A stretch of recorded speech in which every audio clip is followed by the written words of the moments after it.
N'hésite pas à t'abonner et à partager la vidéo et commenter. Et si tu kiffes la vidéo, que tu l'aimes ou que tu l'aimes bien, ou que tu la supportes, appuie sur le petit pouce bleu.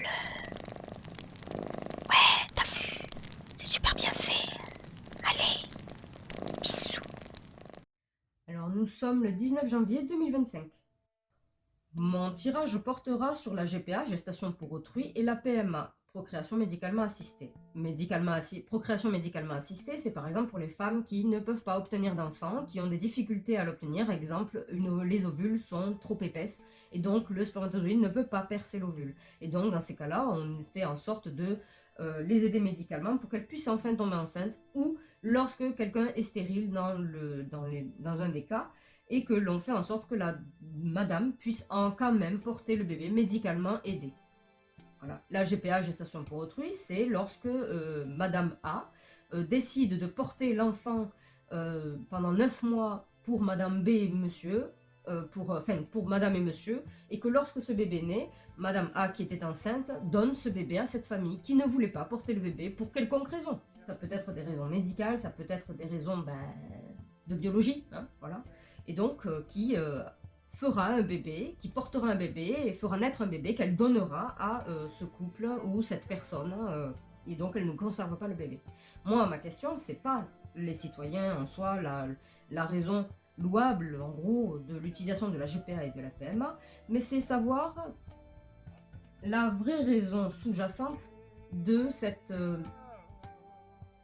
mise en avant de la légalisation officielle et un peu plus ouverte de la GPA et de la PMA, donc gestation pour autrui et procréation médicalement assistée. La vraie raison gouvernementale, celle qui est derrière, parce qu'à chaque fois, de toute manière, quand on met en avant quelque chose et qu'on le légalise, au départ, c'est pour les personnes qui étaient dans la nécessité, puis à la fin, ça devient un commerce. Donc je veux savoir les vraies raisons derrière, s'il y en a à savoir. S'il n'y a rien, tant mieux, grand bien leur face.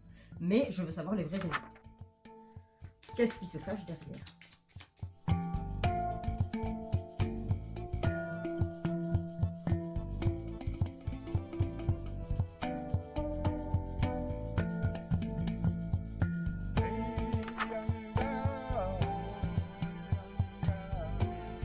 Alors de ce que j'en lis, ce qui est à savoir derrière tout ça, c'est un changement mondial, changement, transformation des naissances et des bébés. Donc pourquoi pas modifier dès le moment embryonnaire, au nom de ceux qui ont les moyens de se payer le bébé, selon leurs désirs. Ça existe déjà, mais je répète, ce n'est pas mondial. La procréation médicalement assistée, la gestation pour autrui existe dans certains pays, mais ce n'est pas mondial, ce n'est pas officialisé, ce n'est pas légalisé partout, et ce n'est pas mis en avant hors contexte médical. Ou de biologie. De toute façon, c'est médical aussi. Enfin, biologique, quoi. 2 hommes ne peuvent pas faire un bébé, par exemple. 2 femmes non plus. Mais là, c'est vraiment chercher à créer, à donner cette mouvance de ceux qui peuvent se le permettre, à finir par rencontrer les gens que par les principes génétiques. Alors c'est une transformation de rencontre, une transformation de relation. Du coup, c'est plus très amoureux, mais c'est que des relations intérêts génétiques. C'est même pas est-ce qu'on s'entend bien avec la personne ou quoi que ce soit. Ça ne mettrait en avant que des relations vraiment par intérieur et artificielles, tout basé sur la génétique et rien d'autre. Pour ceux qui peuvent se le permettre, en pensant que ceci permettra de façonner les générations à venir. C'est a priori un peu comme, frapper d'un coup d'épée dans l'eau, mais c'est l'impression que ça me donne. Transformer la notion de la naissance, la notion de donner la vie. Là, on parle en termes de fabriquer quelque chose. C'est un peu ça en fait, c'est fabriquer quelque chose, et donc vous choisissez les outils, mais là c'est génétique. Tant pis si la personne ne vous convient pas, vous ne partagerez pas la vie avec, de toute façon, c'est juste génétique, c'est vraiment le catalogue produit. Donc là, c'est ce que ça me ressort. Ensuite, médiatiquement, évidemment que ça va créer de la discorde, et en même temps des conflits, du mécontentement, ça permettra, ça libérera certainement certains parents qui se retrouvent que c'est mignon quand c'est petit, puis quand ça grandit c'est chiant. Du coup, on pourrait s'en débarrasser, pourquoi pas. Cette petite mouvance-là, c'est un peu particulier. Je sais pas si c'est ça, mais de la colère, se faire engueuler, mettre en avant le fait que comme ça, vous pouvez vous permettre, hein, pour ceux qui veulent être, par exemple, pour la gestation pour autrui, vous aurez plus de... C'est vraiment superficiel, hein. Vous permettre et inciter les gens, la jeunesse, notamment la jeunesse, à accepter cet état de fait et que la gestation pour autrui, pour le coup, là, leur permettra un échange de leur corps, vous êtes un produit de ce fait, vous permettre d'accéder à tout ce que vous voulez. Vous voulez le dernier iPhone, vous pouvez vous le payer si vous faites ça. Vous voulez le dernier maquillage comment dire, promu sur les réseaux sociaux, vous pourrez vous le payer. Vous voulez la dernière voiture, vous pouvez vous le payer, des artifices et compagnie, et on le met en avant, et c'est quelque chose qui se fait silencieusement, insidieusement. On tisse une toile. Mais c'est assez bizarre parce que cette dame est dans l'esprit de se défendre, de se venger. C'est comme si elle tissait une toile par vengeance. Alors je ne sais pas si cette action, en fait, de vouloir faire en sorte que la jeunesse agisse comme si elle n'était qu'un produit, même plus un être humain, c'est juste un pack de lait. Un pack de lait, voilà, c'est un produit. Si c'est une vengeance de l'époque, alors ça veut dire aussi qu'on ciblerait des ethnies pour faire ça. On ciblerait une population précise, sinon c'est la vengeance contre les humains, c'est un peu bizarre. Mais je me demande si c'est pas parce qu'on vise une ethnie, on vise une catégorie de population dont certains ont le dégoût, le mépris. Mais c'est vraiment comme si on voulait vraiment mettre ça dans la tête de la jeunesse, c'est principalement la jeunesse, ce qui sera en conflit avec leurs propres parents qui n'ont pas cette vision de la vie là. Mais tout ceci pour obtenir, on leur permettrait de le faire, le droit de le faire surtout, on leur donnerait le droit de le faire, donc la loi permettrait à ce que cette jeunesse décide de utiliser leur propre corps comme un produit. Une machine à fabriquer, une machine d'usine, quoi, au nom de confort artificiel et matérialiste. Tout ceci auprès de la jeunesse, forcément. Pour obtenir des choses complètement éphémères en plus de ça, pour la plupart qui finiront avec une obsolescence programmée. Donc on recommence, hein. Pour avoir ce que l'on veut, on recommence. Ensuite là, vraiment j'ai l'impression que c'est... Alors je ne sais pas, hein, c'est comme s'il y a longtemps une religion, une ethnie, ou j'en sais rien, je sais pas, avait la haine ou la colère ou le désir de vengeance contre une certaine ethnie, une certaine catégorie de la population, et mettait en place son acte de vengeance par ce biais-là. Parce que là, je vois, c'est la justice. La justice sur des enfants sacrifiés. La justice sur des enfants sacrifiés. La jeunesse, hein, je suis désolée, juridiquement, c'est on sacrifie des générations que l'on tente et dont on leur corrompt leur âme et leur esprit, on leur corrompt l'humain qu'ils sont, pour en devenir des pantins et juste des outils utilisables et à utiliser et que eux-mêmes utilisent les autres.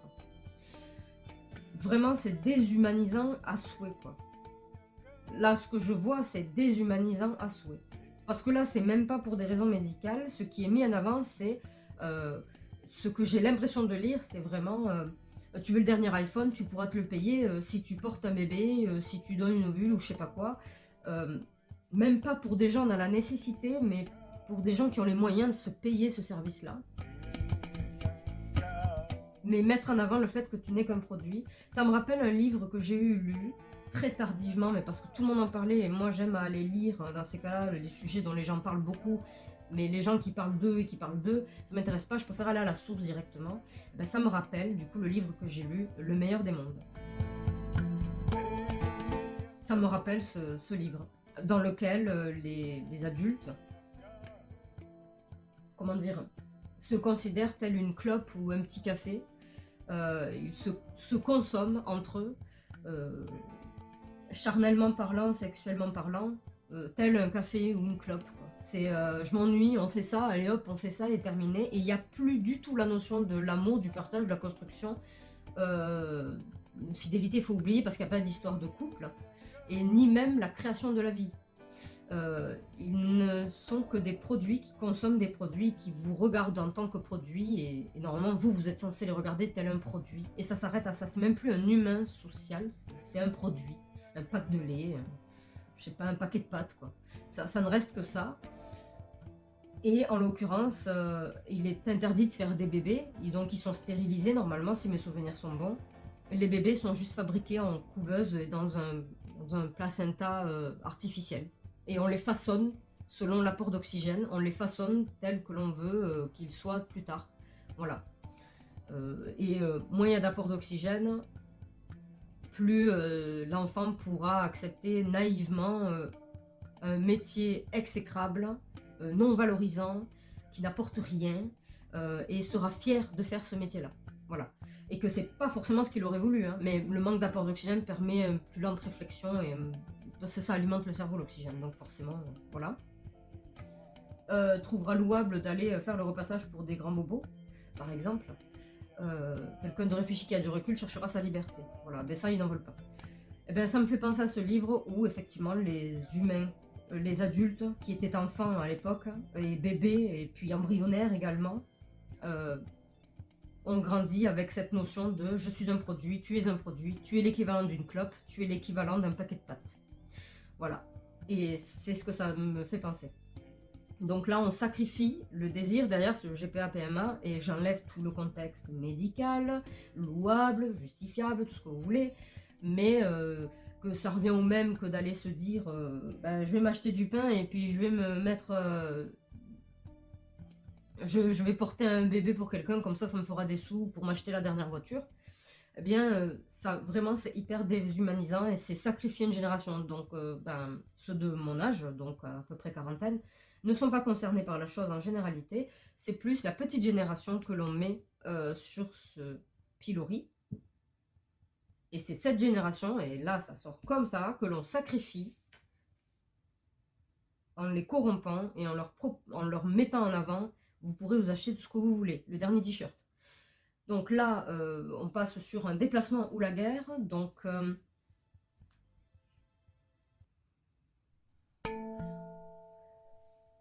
je suppose que l'on déplace le contexte de mer. On utilise aussi le GPA-PMA pour des lieux de guerre, pour faire la guerre, pour, coloniser, modifier démographiquement, se prendre pour Dieu, par ce biais-là, la GPA et la PMA, par ce biais-là, en faisant en sorte qu'il y ait une ethnie qui soit éliminée, pourquoi pas, ou un pays où l'origine n'est plus ce qu'elle était, et donc ils ne font plus d'enfants, mais ils le font pour les autres. Si vous ne faites plus d'enfants pour vous-même, vous le faites pour autrui. Et ce ne sera pas votre sang qui sera mélangé, ce ne sera pas votre ADN. Votre ADN disparaîtra quand vous mourrez. Et en gros, c'est comme si c'était un sujet, une arme de guerre, mais également donc déplacer le contexte de la définition de maman. En l'occurrence, je dis ça à cause de cette carte, qui est une sombre tromperie, une arnaque envers les gens. C'est une arnaque. On déplace le contexte de mère, on déforme la définition de maman, et donc ceci en tout et pour tout, dans n'importe quel contexte, que ce soit physique, que ce soit mental, que ce soit chimique, que ce soit psychologique, on détruit ça et on le déplace, et c'est un moyen de faire la guerre. Et là, par contre, je ne sais pas ce que, en rapport avec ça, je ne sais pas ce que les gens ignoraient, mais qu'ils apprennent et qui est en sous-jacent derrière. Il y a quelque chose en rapport avec... Enfin, peut-être que c'est la suite qui le dit justement. C'est comme quelque chose qui est sous-jacent, qui est l'esprit de se dire, mettre ça dans l'esprit des gens de la jeunesse et que ça reste bien ancré dans leur tête, séparer le contexte de la naissance. Vraiment le voir tel un produit, quoi. C'est vraiment le produit. Autant ceux qui pourraient se le permettre plus tard, de ne pas avoir d'empathie, de ne pas avoir de recul vis-à-vis du fait de prendre un bébé et puis se le prendre, et puis parce qu'on a les moyens de se le payer, de ne pas tenir compte de la personne qui a porté ce bébé, de ne pas tenir compte de ce qui se passe chimiquement, biologiquement dans le ventre à ce moment-là, entre la maman et le bébé, vraiment déshumaniser, séparer le contexte d'une naissance. Et ça va donner à des choses plutôt importantes. Franchement, ça va donner lieu à vraiment des contextes de crainte, de peur et de folie, euh, de profonde déstabilisation au niveau de la société elle-même, notamment donc des femmes, qui se retrouveront à grandir dans un univers, là pour moi ce sont des jeunes filles, voire des enfants, mais qui se retrouveront dans un univers où ils ne seront plus rien qu'un produit, c'est-à-dire ce que pense l'autre. Ça s'arrête à ça, ils n'en pensent pas eux-mêmes, ils vivent selon ce que le regard des autres. Point, barre, tu ne penses plus, tu attends de savoir ce que l'autre pense de toi et terminado. Donc fini, c'est déshumanisant. Produit envers des produits. C'est vraiment séparer le contexte de la naissance, le principe de la naissance, de la création de la vie, on sépare. Si on fait ça, ça veut dire que, en gros, l'humain qui est encore capable de créer quelque chose, une âme vivante, donc créer la vie, c'est pas je crée un meuble qui se cassera au bout de quelques jours, non, créer la vie, ce qui est vraiment le principe même de l'humain, on supprime ça. S'il ne peut plus créer la vie, ben, un pack de lait ne produit pas la vie. Un pack de lait, une fois que vous l'avez consommé, il ne se renouvelle pas. Ben là, c'est la même chose. On enlève le contexte de la vie, de la création de la vie, et tout ce que ça engendre derrière, l'amour partagé, et ainsi de suite. Là, c'est fini, c'est de la conso, pure conso. C'est des clopes et des cafés et des paquets de pâtes. Hein. Voilà ce que ça me dit, ce que ça cache derrière.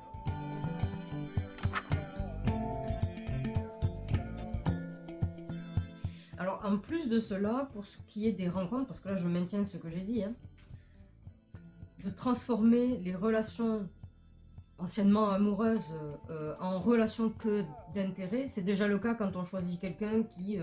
est-ce que tu gagnes beaucoup d'argent? Tu vas pas te mettre avec la personne parce qu'elle gagne beaucoup d'argent. Parce que pour peu qu'elle te foute sur la gueule, c'est pas parce qu'elle gagne beaucoup d'argent que tu seras plus heureux. Mais par contre, être avec quelqu'un qui est capable de soulever des montagnes pour vous par amour, ouais. Ça, ouais. Par contre, là, c'est vraiment... ce qui est mis en avant, c'est vraiment voir son prochain avec qui on va avoir des relations intimes comme un produit et choisi que génétiquement parlant. Alors peut-être qu'il y a une IA, j'en sais rien, un truc qui est sous-jacent qui est en train de voir le jour. Et c'est fort probable d'ailleurs, ça pourrait répondre à ma question de pourquoi on met en avant le truc d'héritage. C'est-à-dire les fameux produits, là, le matériel pour récupérer votre ADN et savoir quelles sont vos origines. Alors vous êtes content de savoir, ça vous apporte rien de plus, hein, mais vous êtes content de savoir qu'il y a tant de pourcentage qui viennent de tel pays, tant de pourcentage qui viennent de telle ethnie, mais en attendant, votre ADN, il est parti. Et je me suis toujours demandé, à quoi ça leur sert en fait parce qu'il n'y a pas que le fait de vendre et que vous êtes content de savoir que vous avez, je sais pas moi, des origines nordiques. On s'en fout, demain vous l'aurez oublié et puis c'est tout. Mais celui qui obtient votre ADN, lui par contre ça va lui rapporter bonbon quoi. Et en l'occurrence c'est vrai que ça pourrait être une réponse à ça, c'est-à-dire développer quelque chose, une application n'importe quoi, qui permet en rentrant le nom, le prénom ou le visage de la personne, qui sera identifié grâce aux applications administratives où on vous demande de confirmer votre identité, et qui vous permettra de voir génétiquement qu'est-ce que vous valez. Du coup, vous allez, en gros ce sera un monde où les gens se mettraient en couple et auraient des relations intimes que par leur raison génétique. C'est même pas leur comportement, c'est leur raison génétique. Et je suis désolée, hein, mais historiquement parlant, ça s'appelle de l'eugénisme. Et là, le truc le plus fort, si c'est le cas, et je maintiens ce que je dis pour le moment, parce que vraiment je le sens au fond de moi, c'est que à l'époque, l'eugénisme était fomenté par les politiques eux-mêmes, par les gros bourgeois, les gros riches de l'époque, il y a très très longtemps. C'était pas la population en elle-même. Par contre, là, faire ça, c'est comme si ça avait été instigé dans l'esprit des gens pour que ce soit la population elle-même qui fasse de l'eugénisme. C'est quand même énorme. C'est quand même énorme. C'est puissant et je maintiens ce que je dis. Hein. Je ne changerai pas parce que vraiment je le sens au fond de moi. Hein. C'est en corrélation, je ferai un tirage sur ça. À quoi ça leur sert de récupérer l'ADN sous prétexte de tu sais qu'il y a 10% qui viennent de tel endroit, demain tu te réveilles, rien n'a changé dans ta vie. Mais vraiment, je ferai un tirage là-dessus parce que je me suis déjà posé cette question. Et là, c'est vrai que du coup, je fais une corrélation avec ça, mon questionnement, du fait de transformer la façon de rencontrer les gens. C'est fini les relations amoureuses de je me sens bien ou quoi que ce soit, c'est génétiquement qu'est-ce que tu vaux. C'est le même niveau que bancairement qu'est-ce que tu vaux. Vous vous mariez pas avec LCL, vous mariez pas, vous allez pas faire des enfants avec Crédit Mutuel, vous allez faire des enfants avec une personne, un être humain. pas son compte en banque. Comme vous ne vous sentez pas heureux parce que il a un compte en banque. Le jour où il en a plus, vous n'aimez plus la personne? Non, vous n'aimez plus son compte en banque. C'est pas la personne. Mais là, c'est pareil. Génétiquement, qu'est-ce que tu vaux? Oh, c'est nul, tu as telle pathologie, moi ça m'intéresse pas. Du coup, je vais me pencher sur quelqu'un d'autre, qui sera peut-être un diable, un monstre, quelqu'un d'imbu de lui-même, je ne sais pas, mais qui génétiquement match avec votre génétique à vous. C'est de l'eugénisme pur et dur. Vraiment, c'est que de l'eugénisme, ça serait puissant, ça serait un truc de fou et horrible. Si ça venait de la société elle-même, des citoyens eux-mêmes, et plus instigés par la politique, les PDG ou je ne sais quoi encore, qu'il a existé il y a très longtemps dans ces cercles fermés qui jugeaient les pauvres en disant que c'est génétiquement qu'on est pauvre. Ah. Franchement, je le sens mais gros comme une maison et j'en démords pas. Vraiment, je pense vraiment que c'est ça qui est en train d'arriver. Et pour que ça se fasse, on s'attaque à la jeunesse, évidemment. Parce que vous, si vous êtes adulte et construit, vous avez un recul sur ça. Vous connaissez vos passés, ne serait-ce qu'un peu. Votre lignée, ne serait-ce qu'un peu. Et donc, vous n'avez pas cette vision des choses-là. En tout cas, je pense et je l'espère. Parce que vraiment, c'est hyper matérialiste et on ne se marie pas avec un radiateur. Donc... du matériel donc. Mais c'est vraiment sur la jeunesse que ce sera focalisé. C'est vraiment pas au nom médicalement pensé, au nom de la nécessité biologique. C'est vraiment comme la promo Black Friday sur les bébés à offrir. Tiens, vas-y, toi, donne ton corps et compagnie, tu n'es plus rien qu'un produit. C'est horrible. Vraiment. C'est comme le même esprit, c'est dans le même esprit que mettre en avant que c'est pas grave si la petite jeunesse se dévêtit sur les réseaux sociaux au nom d'avoir quelques euros. Mais en faisant cela sur la jeunesse, quand on grandit avec ça, on se dit que ça c'est la normalité. Jusqu'à arriver à un certain âge où on prend du recul et on finit par vomir. Mais du coup, ces personnes-là, ces jeunesses, cette jeunesse grandit dans l'esprit d'être le produit pour gagner de l'argent. Tu es toi-même un produit, tu es le pack de pâtes. Tu es... je sais pas moi, tu es la boîte de conserve que tu vas vendre au nom de l'argent. Tu n'es même plus un humain. Et grandir avec cet effet-là, quand même, c'est hyper déshumanisant et on ne se protège plus.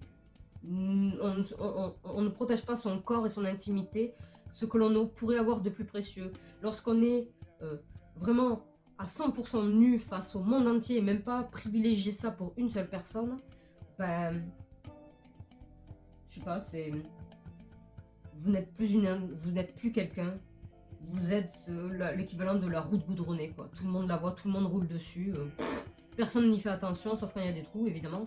Mais vous n'êtes plus humain. Il n'y a plus de ce sens de je me protège et quelque chose de ça. Vous ne vous considérez plus. Vous êtes juste un produit. Grandir comme ça. Et la jeunesse est touchée par ça, et c'est voulu que ce soit touché, que ce soit le fait de toucher des générations, sacrifier des générations pour ça. Je sais pas qui est derrière, j'ai ma petite idée, mais je me tairai là-dessus. Car là, il n'y a pas quelque chose d'écrit. Mais vraiment, et je pense vraiment fondamentalement que c'est une vengeance. Je maintiens ce que je dis. Je l'ai dit précédemment pour un autre tirage, je crois. Mais pour moi, c'est une vengeance d'il y a très longtemps. Il y a très longtemps, un groupuscule de personnes, je ne sais pas si c'est ethnie, religieux ou j'en sais rien, ont eu la colère et la haine portée sur sur d'autres groupes humains, ou peut-être le reste des humains, je m'en fous, mais qui ont établi depuis tout ce temps cette vengeance, ils l'ont tissée soigneusement, pour en arriver aujourd'hui à l'application de leur vengeance si bien travaillée, si bien ficelée. Et c'est cette génération qui prend cher pour cette vengeance-là, en voulant faire cet eugénisme. Alors, si je voulais aller pousser plus loin la réflexion, il suffirait d'aller voir dans le passé qui s'est amusé à à mettre en avant l'eugénisme, à pratiquer l'eugénisme sur d'autres citoyens. Et peut-être que là, on aura une réponse de qui est derrière tout ça et qui se venge aujourd'hui. Voilà. Bon. C'est pas cool, je sais. Mais bon, c'est le tirage, c'était le jeu, de toute façon. Il est rare qu'on me parle de choses sympathiques, parce que si c'est sympa, autant le vivre et autant ne pas le savoir en avance. Comme ça, on le vit intensément. Mais bon, c'est ce qui en ressort. Donc voilà, du coup, je vais vous laisser avec la conclusion. Et petit mot pour la fin, abonnez-vous à ma chaîne si vous voulez être au courant des prochains sujets que je vais traiter. J'en sors tous les dimanches des sujets complets dans lesquels il y a tous les détails ainsi que les petites anecdotes, mes pensées selon mon jeté. Sinon, tous les jeudis, il y a le résumé de ces vidéos complètes qui est, comme je viens de le dire, un résumé, mais ne contient pas tous les détails, les anecdotes, les petites choses croustillantes qui peuvent sortir durant mon tirage. Et sous ces vidéos courtes, au format court, donc ces résumés, si ça vous intéresse, vous voulez avoir un peu plus de détails, patient, vous avez le lien de leur propre vidéo complète, du sujet le plus complet, dans leur description, dans la description des vidéos courtes. Donc je vous invite à aller visionner plusieurs sujets. Je traite de politique, d'actualité, de personnalité, mais également de situations hypothétiques, mais crédibles. L'exemple que j'ai fait dernièrement, dans le sujet de situation hypothétique mais crédible, c'est « Et si demain, on supprimait le RSA sur toute la France? On l'éliminait définitivement, donc le revenu de solidarité active. Que se passerait-il » Ce n'est pas quelque chose qui va arriver, mais c'est une question hypothétique et crédible. Voilà. Dans tous les cas, si vous avez vous aussi des suggestions de sujets dans ce contexte-là, dans ces contextes, vous pouvez me les partager en commentaire et me donner votre avis sur le sujet que j'ai traité. Et si vous avez, je ne sais pas, si vous voulez me donner des informations, ma foi, je suis preneuse à souhait, vous pouvez me les partager en commentaire également. Respectez-vous, respectez chacun d'entre vous et vos voisins, tout ça, respectez-les. Ne jugez pas, ne jugez pas. Posez-vous des avis, ayez des questionnements, mais ne restez pas sur un jugement qui parfois peut être hâtif et sans tenir compte des causes. Donc voilà, donc je vous savais la conclusion et je vous dis à très vite pour le prochain sujet.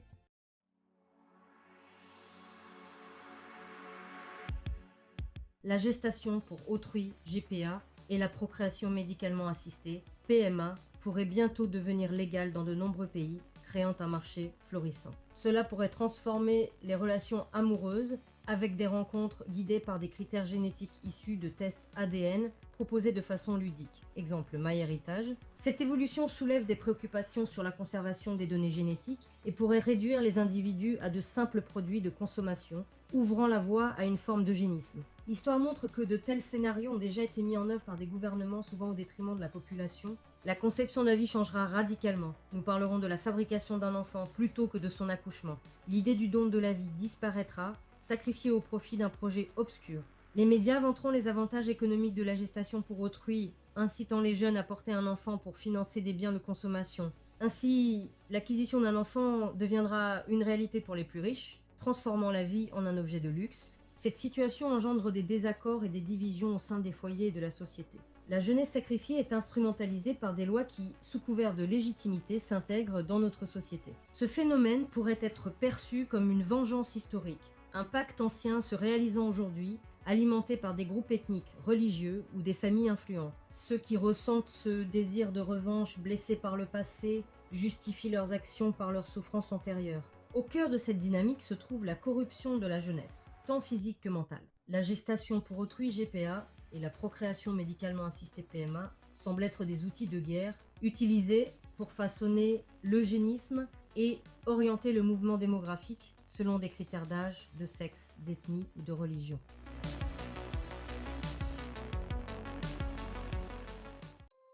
J'espère que mon partage vous a plu. Je vous invite à vous abonner et à activer la petite cloche de notification pour être averti de mes futures vidéos. N'hésitez pas à cliquer sur le pouce bleu et à me laisser un commentaire dans l'espace concerné si vous avez apprécié mon contenu.